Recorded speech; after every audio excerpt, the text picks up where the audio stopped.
dia dianggap sebagai musuh, dia dilempar dengan batu, dia dilempar dengan kayu, dia dilempar dengan tulang onta.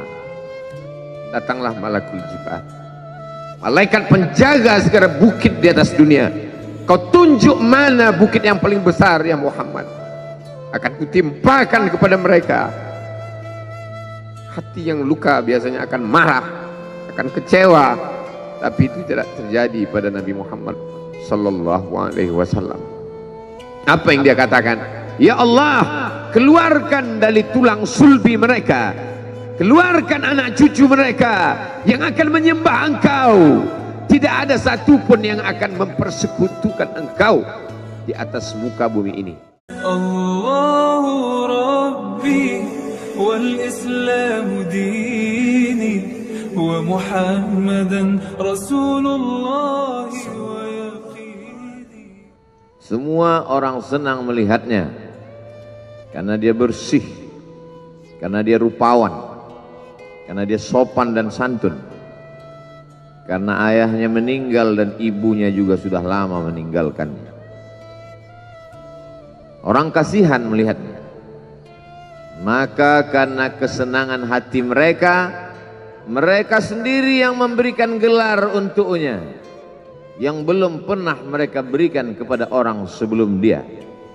Gelar itu bernama Al-Amin, orang yang layak menerima amanah.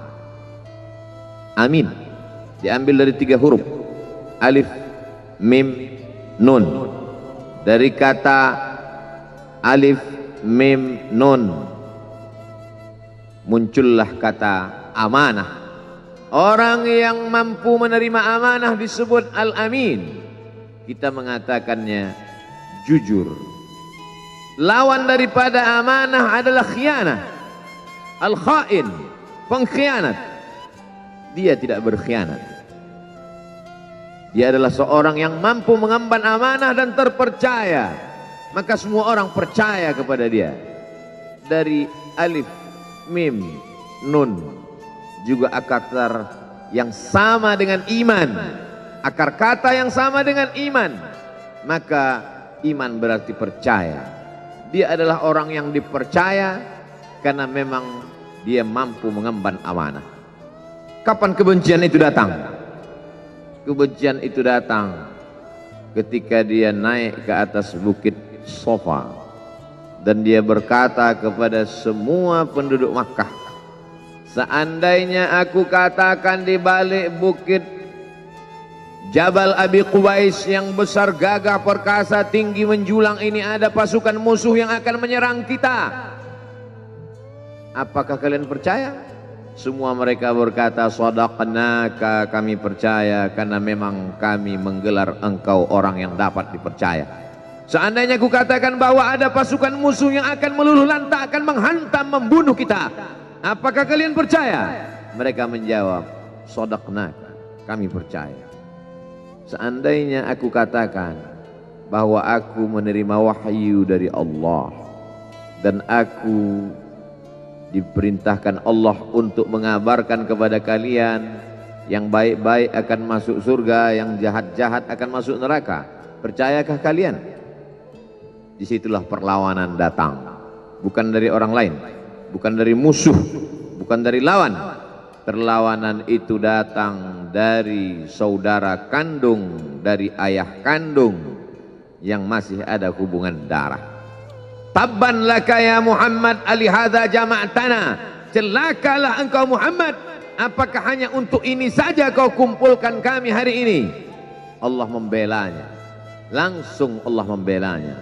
Dia tidak membela dirinya, tapi Allah mengatakan tabbat yada abi lahabi wa tabba ma aghna anhu maluhu, hartanya tak ada berguna, wa ma kasab, hasil usahanya tak mendatangkan manfaat, wa mra'atuhu hammalatal hatab, istrinya menjadi pembawa kayu bakar, simbol dari adu domba, kata-kata yang membuat menyakitkan hati yang dibawa oleh Ummu Jamil istri Abu Lahab untuk menyiksa, menjelekkan, membuli, menebarkan berita untuk membunuh karakter Sayyidina wa Maulana Muhammad sallallahu alaihi wasallam.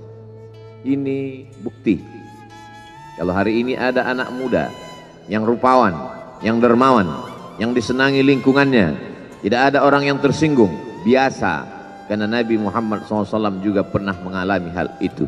Tapi begitu kau katakan, aku tadi malam bermimpi bahwa aku mesti hijrah, meninggalkan komunitas peminum khamar, meninggalkan geng kita yang selama ini bicara tentang yang haram, maka disitulah mereka akan berkata, apakah hanya untuk ini saja kita berteman selama ini?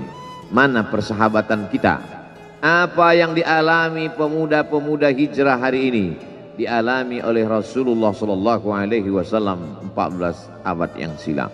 Ketika kau berhasil bisnis, orang senang. Ketika kau berhasil membina rumah tangga, tidak ada orang yang tersakiti. Ketika anakmu lucu-lucu dan kau berada di tengah mereka, tidak terusik kepentingan mereka, tidak terganggu ekonomi mereka, engkau adalah sahabat, engkau adalah teman setia.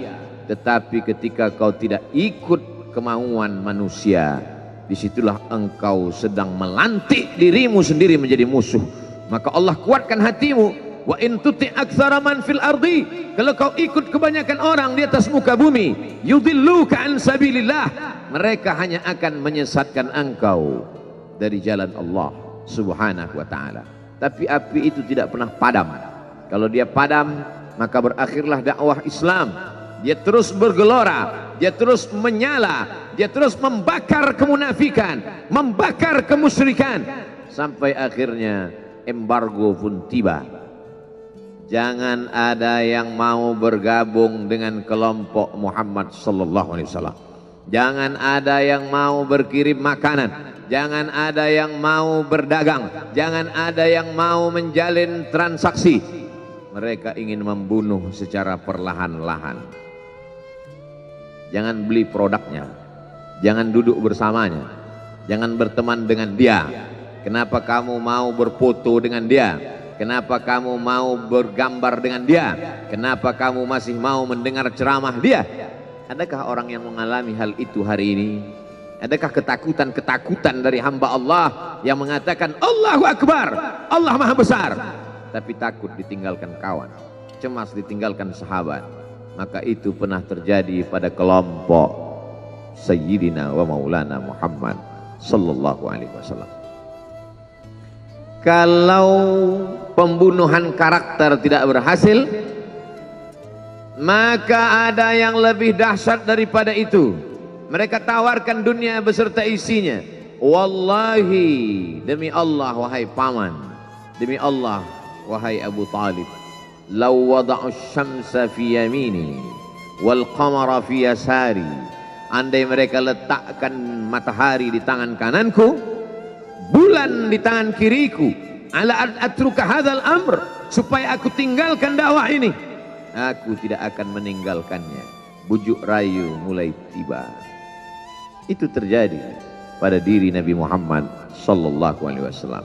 Kalau kau tidak mempan dimusuhi, kalau kau tidak mempan dirangkul, kau akan dipukul. Kalau kau tidak mempan dipukul, kau akan dirangkul.